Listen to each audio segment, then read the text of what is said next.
ಓ ಇದೆ ಇಲ್ಲಿದೆ. ಬಟ್ ಇದು ಬೌನ್ಸ್ ಆಗಲ್ವಾ? ಹಾಗೆ ಮಾಡೋದು.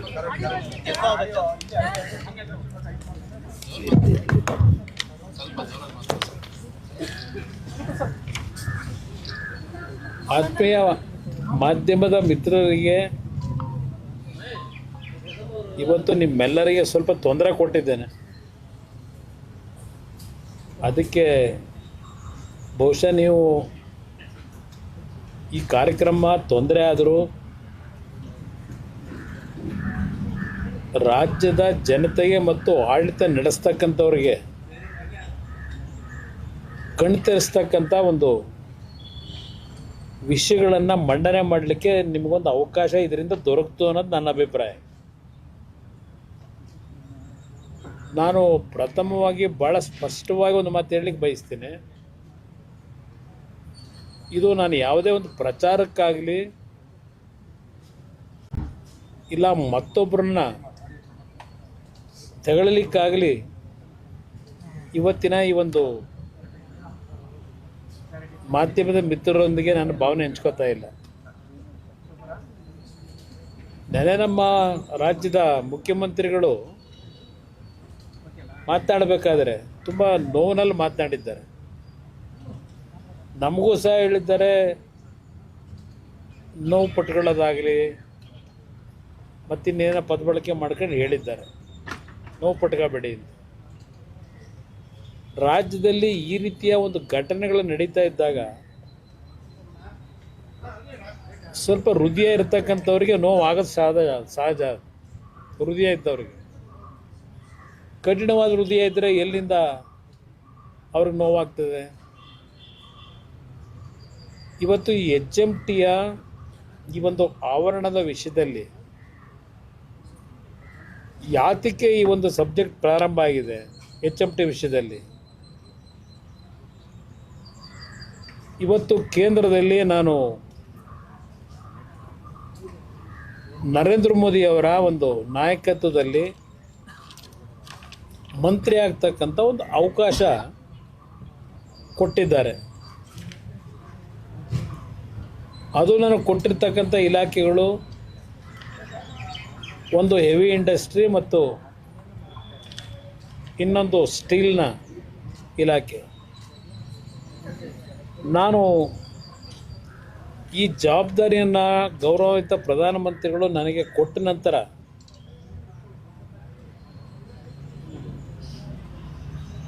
ನಾನು ಪ್ರಮುಖವಾಗಿ ಒಂದು 2-3 ನಿರ್ಧಾರಗಳನ್ನು ಮಾಡಬೇಕು ಅಂತ ಪ್ರಯತ್ನಪಟ್ಟು 2 ವರ್ಷದಿಂದ ನಾನು ಪ್ರಯತ್ನ ಪಡ್ತಾ ಇದ್ದೇನೆ. ಏಕೆಂದರೆ ಹಿಂದಿನ ಸರ್ಕಾರಗಳಲ್ಲಿ ಹಲವಾರು ಪಬ್ಲಿಕ್ ಸೆಕ್ಟರ್ನಲ್ಲಿದ್ದಂಥ ಕಾರ್ಖಾನೆಗಳನ್ನು ಡಿಸ್ಇನ್ವೆಸ್ಟ್ಮೆಂಟ್ ಮಾಡಬೇಕು ಅಂತಕ್ಕಂಥ ನಿರ್ಧಾರಗಳು ಕ್ಯಾಬಿನೆಟ್ನಲ್ಲಿ ತೆಗೆದುಕೊಂಡ್ಬಿಟ್ಟಿದ್ದಾರೆ. ಆ ಹಿನ್ನೆಲೆಯಲ್ಲಿ ನಾವು ಮತ್ತೆ ಈ ಪಬ್ಲಿಕ್ ಸೆಕ್ಟರ್ನ CPSE ಯೂನಿಟ್ಗಳನ್ನು ಪುನರ್ ಪ್ರಾರಂಭ ಮಾಡಿಸ್ತಕ್ಕಂಥದ್ದಕ್ಕೆ ಹಲವಾರು ರೀತಿಯ ಸಮಸ್ಯೆಗಳು ಇದ್ದಾವೆ. ನಾನು ಮಂತ್ರಿ ಆದ ಮೇಲೆ ಈ HMTಯ ಕಾರ್ಖಾನೆ, ಯಾಕಂದ್ರೆ ನಾವೆಲ್ಲ ಸಣ್ಣ ಮಕ್ಕಳು, ಆಗ ಬಸ್ಗಳು ಓಡಾಡ್ತಾ ಇದ್ದಿದ್ದು ಗಮನಿಸಿದ್ದೇವೆ. ನಾನು ಜಯನಗರದಲ್ಲಿದ್ದೆ. ನಾನು 1972-73ರಲ್ಲಿ HMT, NGF, ITI,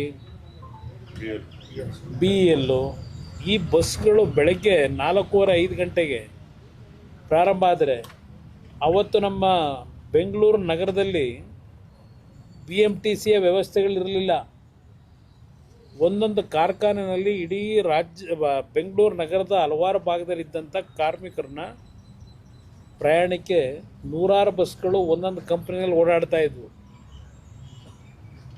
ಆ ದಿನಗಳನ್ನು ಯಾಕೆ ನಾನು ನೆನಪಿಸ್ಕೊಡ್ತಾ ಇದ್ದೇನೆ? ಈ ಕಾರ್ಖಾನೆಗಳು ಇವತ್ತು ನೀವು ನೋಡಿದ್ರಿ, HMTಯ ಸಂಪೂರ್ಣವಾದಂಥ ಒಂದು ಚಿತ್ರಣ ನೀವು ನೋಡಿದ್ರಿ. ಒಂದು ಕಾಲದಲ್ಲಿ ದೇಶದಲ್ಲಿ ಒಂದು ಉತ್ತಮವಾದಂಥ ಕಾರ್ಖಾನೆ ಅಂತಕ್ಕಂಥ ಹೆಸರು ಇಲ್ಲಿ ಏನು ಪ್ರಾರಂಭ ಆಯಿತು, ಇಲ್ಲಿಯ ಕಾರ್ಮಿಕರ ದುಡಿಮೆಯಿಂದ ದೇಶದಲ್ಲಿ 5 ಭಾಗದಲ್ಲಿ ಹೊಸ ಕಾರ್ಖಾನೆಗಳನ್ನು ಇಲ್ಲಿ ಸಂಪಾದನೆ ಮಾಡಿದಂಥ ಬಂಡವಾಳದಲ್ಲಿ ಕಟ್ಟಿದ್ರು. ಒಂದು ಪಿಂಜೋರ ಅಂತೇಳಿ ಹರಿಯಾಣದ ಹತ್ರ, ಇನ್ನೊಂದು ಕಾಶ್ಮೀರ್ನಲ್ಲಿ, ನಮ್ಮ ಕೇರಳದಲ್ಲಿ ಕಾಲಮಸೂರಿ, ಹೈದರಾಬಾದ್ನಲ್ಲಿ, ಹೀಗೆ 6 ಭಾಗದಲ್ಲಿ ಇಲ್ಲಿ ದುಡಿಮೆ ಮಾಡಿದಂಥ ಹಣದಿಂದ ಕಟ್ಟಿದ್ರು, ಬಂಡವಾಳದಿಂದ.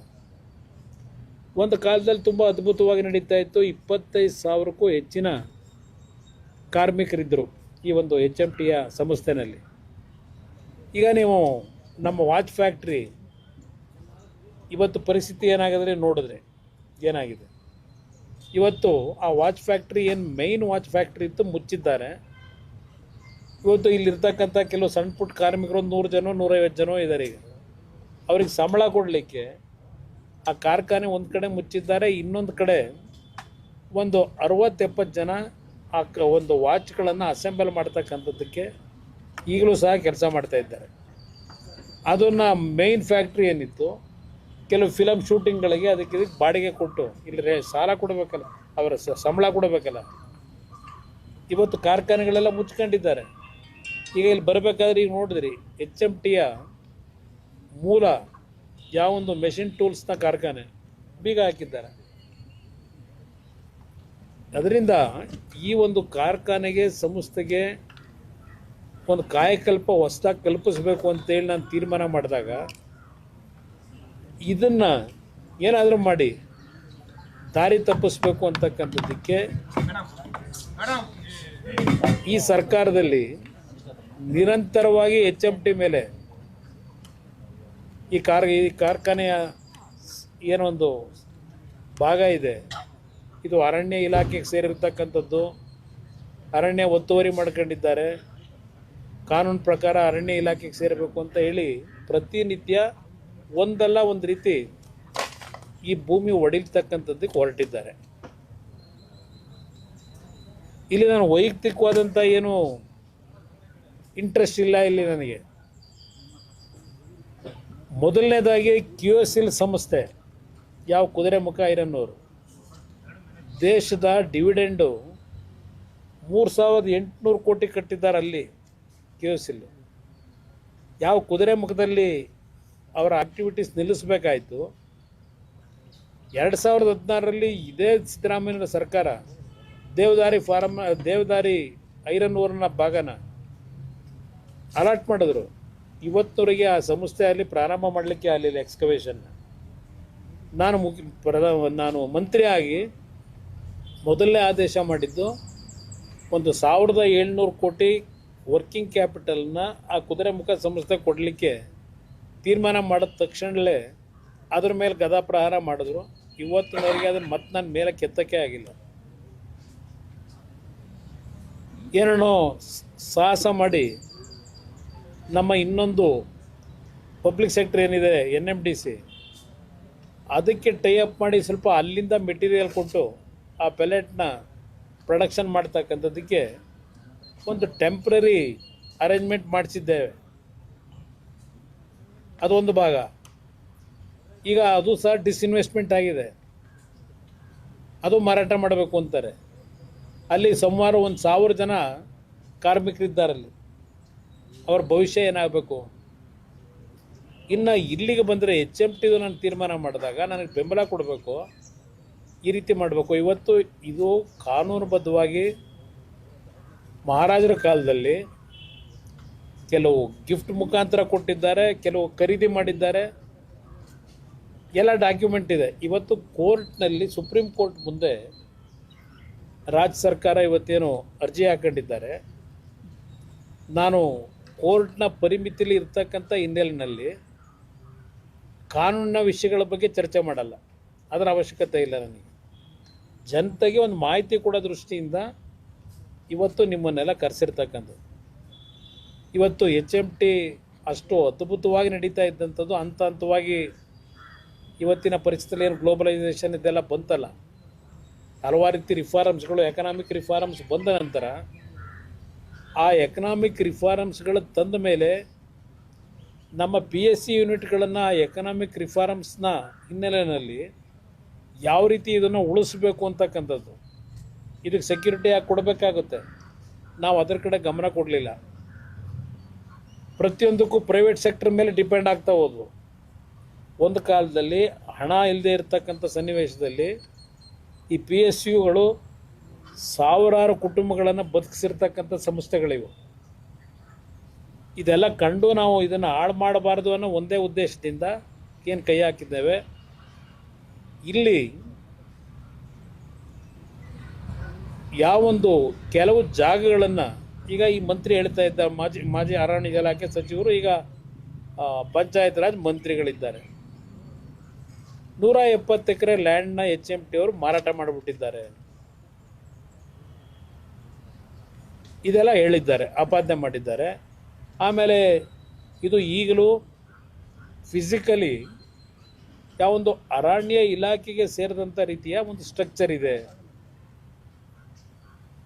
ಈ ಅರಣ್ಯ ರೀತಿಯ ಒಂದು ಸ್ಟ್ರಕ್ಚರ್ನ ನಿಮ್ಮ ಅರಣ್ಯ ಇಲಾಖೆಯವರು ಮಾಡಿದ್ದಾರೆ, ಇದನ್ನು ಉಳಿಸಿದ್ದಾರಾ?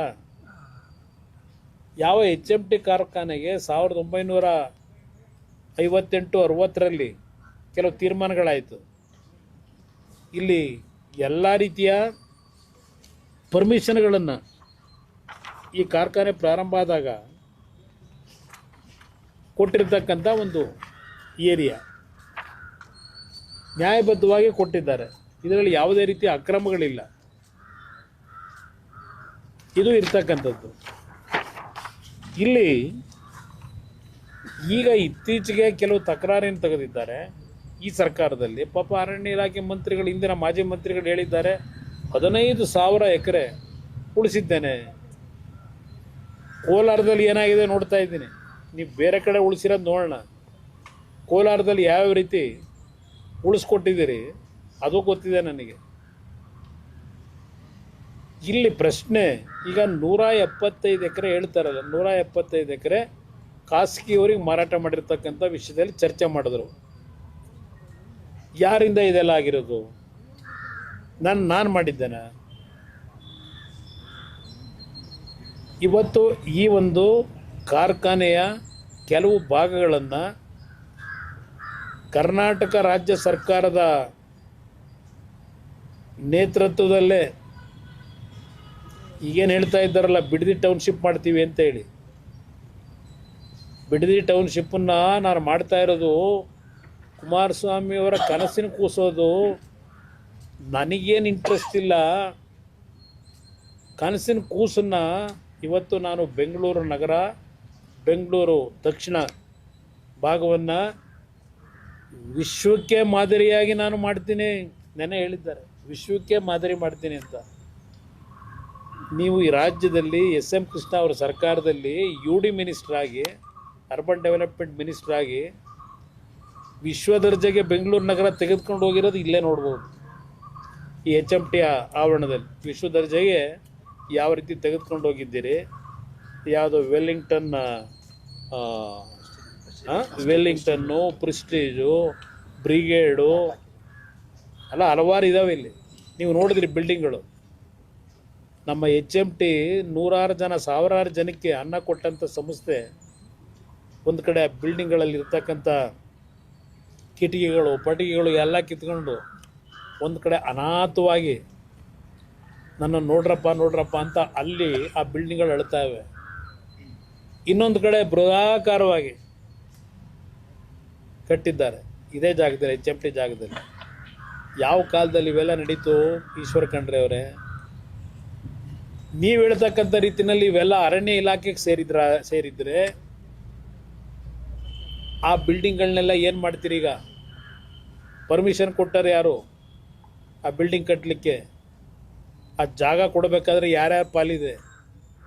ವಿಶ್ವದರ್ಜೆ ಮಾಡ್ತಕ್ಕಂಥ ಮಹಾನ್ ನಾಯಕರು, ಅವ್ರ ಪಾಲು ಎಷ್ಟಿದೆ? ನೀವು ರಾಜ್ಯ ಕಟ್ಟೋರು, ನಾವು ರಾಜ್ಯ ಹಾಳು ಮಾಡೋರು. ಇವತ್ತು ಈ ಕಾರ್ಖಾನೆಗೆ ಜೀವ ಕೊಡಬೇಕು ಅಂತ ಹೇಳಿ ಟೇಬಲ್ ಟು ಟೇಬಲ್ನಲ್ಲಿ ರಿಕ್ವೆಸ್ಟ್ ಮಾಡ್ತಾ ಇದ್ದೀನಿ.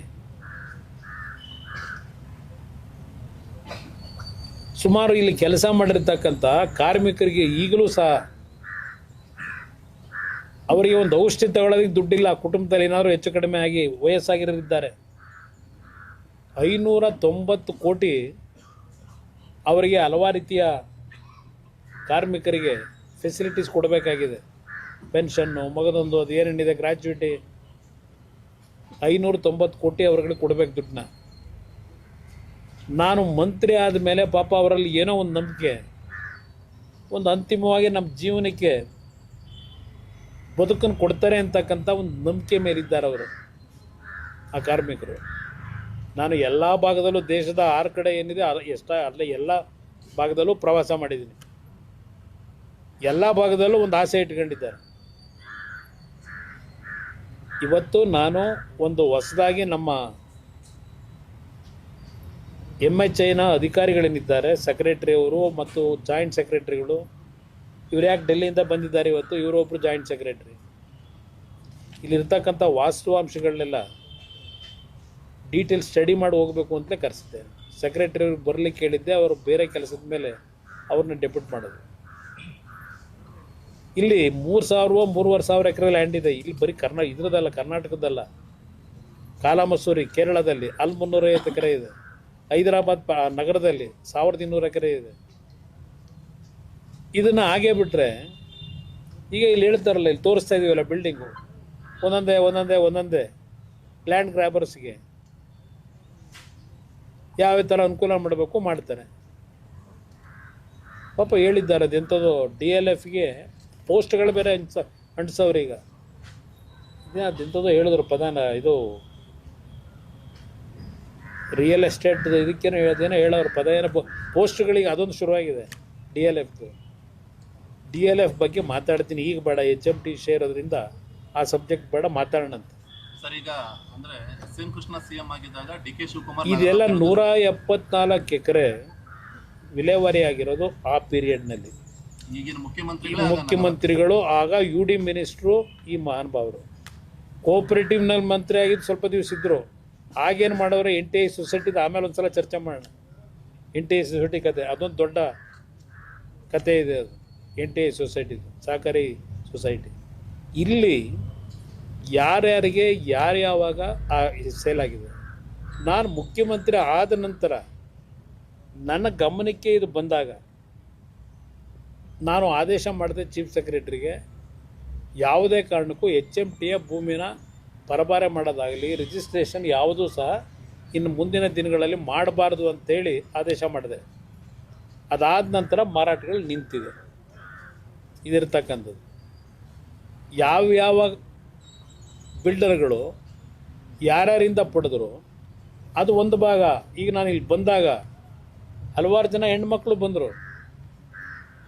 ಆ ಅಪಾರ್ಟ್ಮೆಂಟ್ಗಳನ್ನ ಅಸೋಸಿಯೇಷನ್ ಮೆಂಬರ್ಗಳ ಪ್ರೆಸಿಡೆಂಟ್ಗಳವರು ಅಲ್ಲಿ ಇವತ್ತು ಸಹ ಅವರೆಲ್ಲ ಕಷ್ಟಪಟ್ಟು, ಅದಕ್ಕೆ ಕಟ್ಟಿದವನು ಯಾವನೋ ದುಡ್ಡು ಮಾಡ್ಕೊಂಡ ಹೊಟ್ಟೋದ ಮಾರಾಟ ಮಾಡಿ. ಈಗ ಅವ್ರಿಗೆ ಇನ್ನೂ ಆ ಖರೀದಿ ಮಾಡ್ಕೊಂಡವರಲ್ಲ ಆ ಫ್ಲ್ಯಾಟ್ಗಳನ್ನ, ಅವ್ರ ಹೆಸರಿಗೆ ಇನ್ನೂ ಆಗ್ತಾಯಿಲ್ಲ. ಅದು ಏನೋ A ಖಾತಾ B ಖಾತಾ 5% 2% ಪೇಪರ್ ಅಡ್ವರ್ಟೈಸ್ಮೆಂಟ್ ಕೊಟ್ಟಿದ್ದು. ಇಲ್ಲಿ ಪಾಪ ಕಷ್ಟಪಟ್ಟು ಸಂಪಾದನೆ ಮಾಡಿ ಜೀವನದಲ್ಲಿ ಸ್ವಲ್ಪ ಹಣ ಉಳಿಸಿ ಏನೋ ಒಂದು ಫ್ಲ್ಯಾಟ್ ತಗೊಳ್ಳೋಣ ಅಂತೇಳಿ ಪಾಪ ಯಾರೋ ಅಮಾಯಕರು ತಗೊಂಡವ್ರೆ. ಈಗ ಅವರೆಲ್ಲ ಬಂದಿಲ್ಲ, ಅರ್ಜಿ ಕೊಡ್ತಾವ್ರು ನನಗೀಗ. ಪಾಪ ನೆನ್ನೆ ನಮ್ಮ ಮುಖ್ಯಮಂತ್ರಿಗಳು ಅದೇನೋ ಅಪಾರ್ಟ್ಮೆಂಟ್ಗಳ ಅಸೋಸಿಯೇಷನ್ ಅವರ ಸಭೆ ಬೇರೆ ಮಾಡಿದ್ರು. ಯಾವ ಉದ್ದೇಶಕ್ಕೆ ಮಾಡಿದ್ರೋ ಗೊತ್ತಿಲ್ಲ ನನಗೆ. ಯಾರು ಮಾಲೀಕತ್ವ ಹೊಂದಿದ್ದಾರೆ ಅವರಿಗೆ ಎಲ್ಲ ರೀತಿಯ ಸರ್ಕಾರದಿಂದ ಅನುಕೂಲ ಮಾಡ್ಕೊಳ್ತೀನಿ ಅಂತ ಏನೋ ಒಂದು ಭಾಷಣ ಮಾಡಿರಬೇಕು. ನಾನು ನೋಡಿಲ್ಲ ಆ ಭಾಷಣದ ಟೆಕ್ಸ್ಟ್, ನಾನು ನೋಡಿಲ್ಲ. ಎಲ್ಲ ಒಂದು ತುಣುಕಿ ಯಾರೋ ಹೇಳಿದ್ರು, ಈ ಥರ ಆಗಿತ್ತು, ನೆನ್ನೆ ಕರೆದಿದ್ರು ಮೀಟಿಂಗ್. ನಾನು ಇವ್ರ ಪಾಪ ಇಲ್ಲಿ ಹೇಳ್ತಾವ್ರಲ್ಲ, ಈಗ ನಿಮ್ಮ ಕಾಲದಲ್ಲಿ ಮಾರಾಟ ಮಾಡಿಸಿ ಸ್ಟೇಟ್ ಗೌರ್ಮೆಂಟ್ ತಗೊಂಡಿರೋ ಡಿಸಿಷನ್ನು ಅಂತ ಹೇಳ್ತಾರೆ. ಇಲ್ಲಿ ಅದು ಹೆಂಗೆ ತಗೊಂಡ್ರೂ ಗೊತ್ತಿಲ್ಲ ನನಗೆ. ಸೆಂಟ್ರಲ್ ಗೌರ್ಮೆಂಟಿಗೆ ಕೆಲವು ದೇಶದ ಗ್ರೋತ್ಗೆ ರಿಸರ್ಚ್ ಸೆಂಟರ್ಗಳಿಗೆ ಕೊಟ್ಟಿರೋದಕ್ಕೆ ನನ್ನ ತಕರಾರಿಲ್ಲ. ಇವತ್ತು ಹಲವಾರು ಕೇಂದ್ರ ಸರ್ಕಾರದ ಇಲಾಖೆಗಳು ಕೊಟ್ಟಿದ್ದಾರೆ. ಅದು ಇಲ್ಲಿ HMT ಮತ್ತು ಕೇಂದ್ರ ಸರ್ಕಾರದ ನಡುವೆ, ಯಾಕೆಂದರೆ ಕೇಂದ್ರ ಸರ್ಕಾರದ ಇನ್ವೆಸ್ಟ್ಮೆಂಟ್ ಇದೆ, ಅದು ನಾವೇನು ಮಾಡಲಿಕ್ಕಾಗಲ್ಲ. ಅವ್ರಿಗೆ ಬೇಕಾದಂಥ ಅವ್ರ ಇಲಾಖೆಗಳಿಗೆ ಕೊಟ್ಟಿರೋದು ಬೇರೆ, ಅದು ಕಾನೂನುಬದ್ಧವಾಗಿ ಮಾಡ್ಕೊಂಡಿರ್ತಾರೆ ಇಲಾಖೆ. ಇಲ್ಲಿ ಪ್ರೈವೇಟ್ನವ್ರಿಗೆ ಕೊಟ್ಟಿದ್ದಾರಲ್ಲ, ಯಾವ ಆಧಾರದ ಮೇಲೆ ಕೊಟ್ರಿ? ಸಿಂಗಾಪುರ ಮಾಡೋದಕ್ಕೆ ಇದಕ್ಕೆ ಅಲ್ವಾ ಕೊಟ್ಟಿರೋದು? ಆಗ 4 ವರ್ಷ ಸಿಂಗಾಪುರ ಮಾಡಿದ್ರಲ್ಲ. ಈಗ ವಿಶ್ವ ದರ್ಜೆಗೆ ಬೆಂಗಳೂರಿನ ಬ್ರ್ಯಾಂಡು, ಯಾವ ಬ್ರ್ಯಾಂಡ್ ಹಾಕ್ತೀನಿ? ಮಳೆ ಬಂತು, ಸದ್ಯ ಮಳೆ ಬರದೆ ರಸ್ತೆಗಳು ಒಂಚೂರು ಉಳ್ಕೊಂಡವೆ ಈಗ ಈ ವರ್ಷ. ಹೋದ ವರ್ಷ ಬಂದಾಗ ಮಳೆ ಬಂದಿದ್ರೆ ಗುಂಡಿ ಹೋಗಿ ಲೆಕ್ಕ ಹಾಕಬೇಕಾಗಿತ್ತು. ಈಗ ಏನಪ್ಪ ಪ್ರವಾಸ ಮಾಡಿದ್ರು, ಹೋದ್ರು ಎಲ್ಲ ಕಡೆ ಬೆಂಗಳೂರು ನಗರದಲ್ಲಿ, ರಾತ್ರಿ ಎಲ್ಲ ಟಾರ್ಚ್ ಉಟ್ಕೊಂಡು ನೋಡಿದ್ರು. ಈಗ ಹೊಸ್ದಾಗಿ ಒಬ್ಬರು ಬಂದವ್ರು, ನಗರಸಭೆ ಬೆಂಗಳೂರು ನಗರ ಕ್ಲೀನ್ ಮಾಡೋಕ್ಕೆ ಬಂದವ್ರೆ. ಅದು ಯಾರ್ಯಾರನ್ನ ಕ್ಲೀನ್ ಮಾಡ್ತಾರೋ ಗೊತ್ತಿಲ್ಲ, ನೋಡೋಣಂತೆ. ಇದಕ್ಕೆ HMT ವಿಷಯದಲ್ಲಿ ಪದೇ ಪದೇ ಚರ್ಚೆ ಅನವಶ್ಯಕ. ಇವತ್ತು ನಾನು ನಿಮ್ಮನ್ನು ಕರೆಸಿದ್ದು ಅದಕ್ಕೋಸ್ಕರಲೇ. ಸುಪ್ರೀಂ ಕೋರ್ಟ್ನಲ್ಲಿ ಕೇಸ್ ನಡೀತಾ ಇದೆ. ಸುಪ್ರೀಂ ಕೋರ್ಟ್ ಮುಂದೆ ನಮ್ಮ HMTಯ ವಕೀಲರುಗಳೇನಿದ್ದಾರೆ, ಕಾನೂನಿನ ಅಡಿನಲ್ಲಿ ಇದನ್ನು ಉಳಿಸ್ತಕ್ಕಂಥದ್ದಕ್ಕೆ ಏನು ಮಾಡಬೇಕು ಅದಕ್ಕೆ ಅವ್ರ ಜವಾಬ್ದಾರಿ ತಗೋತಾರೆ. ಆದರೆ ಪದೇ ಪದೇ ಒಂದು ದೇಶದಲ್ಲಿ ಸಾವಿರಾರು ಜನಕ್ಕೆ ಅನ್ನ ಕೊಟ್ಟಂಥ ಈ ಒಂದು ಜಾಗವನ್ನು ನೀವು ಜನಗಳಲ್ಲಿ ಒಂದು ಕೆಟ್ಟ ಭಾವನೆ ಬರ್ತಕ್ಕಂಥ ರೀತಿಯಲ್ಲಿ ಮಾತನಾಡೋದು ನಿಲ್ಲಿಸಿ. ಇದನ್ನು ಭಾಳ ಸ್ಪಷ್ಟವಾಗಿ ಹೇಳ್ತಾರೆ. ಪಾಪ ನನಗೆ ಹೇಳಿದ್ದಾರೆ ಅವರು ಮಿನಿಸ್ಟ್ರು, ಎಂಥದ್ದು ಕಾರ್ಖಾನೆಗಳು ತನ್ನಿ, ಏನೋ ಸ್ಟೀಲ್ ಇಂಡಸ್ಟ್ರಿ ತನ್ನಿ. ಸದ್ಯ ಇರೋದನ್ನೇ ಉಳ್ಸೋಕೆ ಬಿಡ್ತಾ ಇಲ್ವಲ್ಲ, ಬೇರೆ ತರೋದು ಮಾಡೋದು ನೋಡೋಣ. ಇದನ್ನೇ ಇರೋದನ್ನೇ ಉಳ್ಸೋಕೆ ನೀವು ತಯಾರಾಗಿಲ್ಲ. ಈಗ ನಾನು ಮುಖ್ಯಮಂತ್ರಿಗಳಿಗೆ ಹೇಳ್ತೀನಿ, ಆ ಪಾಪ ಅಲ್ಲೆಲ್ಲೋ ಫ್ಲ್ಯಾಟಲ್ಲಿ ಅವರಲ್ಲ, ಕಾನೂನುಬದ್ಧವಾಗಿ ಅವ್ರು ಬದುಕಕ್ಕೆ ಏನು ಮಾಡಬೇಕು ಮಾಡಪ್ಪ. ಮಾಧ್ಯಮದ ಮುಂದೆ ಕೂತ್ಕೊಂಡ್ಬಿಟ್ಟು ಕತೆ ಹೇಳಿದ್ರಾಗಲ್ಲ. ಎಲ್ಲ ಮಾಡಿದ್ದೀರಲ್ಲ ಅವಾಂತರ, ಅವ್ರನ್ನೆಲ್ಲ ಬೀದಿಗೆ ತಂದಿಟ್ಟಿದ್ದೀರಿ, ಸರಿಪಡಿಸ್ಕೊಡ್ಬೇಕಲ್ಲ. ಪಾಪ ಹೆಂಗೂ ಬಂದಿದ್ದೀರಿ. ಈಗ ಆ ಜಾಗಗಳು ವಿಲೇವಾರಿ ಮಾಡ್ಬೇಕಾದ್ರೆ ನಿಮ್ದು ಎಷ್ಟು ಪಾತ್ರ ಇದೆ ಅನ್ನೋದು ಗೊತ್ತು ನಮಗೆ. ಬಹುಶಃ ಇಲ್ಲಿ ಕೆಲವ್ರು ಹೇಳ್ತಾರೆ, ಇಲ್ಲೂ ಕೆಲವು ಜಾಗ ಇನ್ನೂ ಇಟ್ಕೊಂಡವ್ರೆ ಅಂತ ಹೇಳಿ, ಅವರೇ ಮಾಡ್ಕೊಂಡವ್ರೆ ಅಂತ. ಅದರಿಂದ ಗೊತ್ತಿಲ್ಲ. ಅಲ್ಲಿ ಕಾರ್ಮಿಕ ಕೇಳಿ ನನಗೇನು ಗೊತ್ತು. ರೆಕಾರ್ಡ್ ಇದ್ರೆ ನಾನು ಹೇಳ್ತಿದ್ದೆ. ನಾನು ಇದ್ರ ಬಗ್ಗೆ ನೋಡಿಲ್ಲ. ಇವತ್ತು ಬಂದಾಗ ನನ್ನ ಗಮನಕ್ಕೆ ತಂದರು. ಯಾರು ಬೇರೆ ಹೆಸರಿನಲ್ಲಿ ಮಾಡ್ಕೊಂಡಿರ್ತಾರೆ. ಬೇನಾಮಿಗಳು ಭಾಳ ಜನ ಅವರೇ.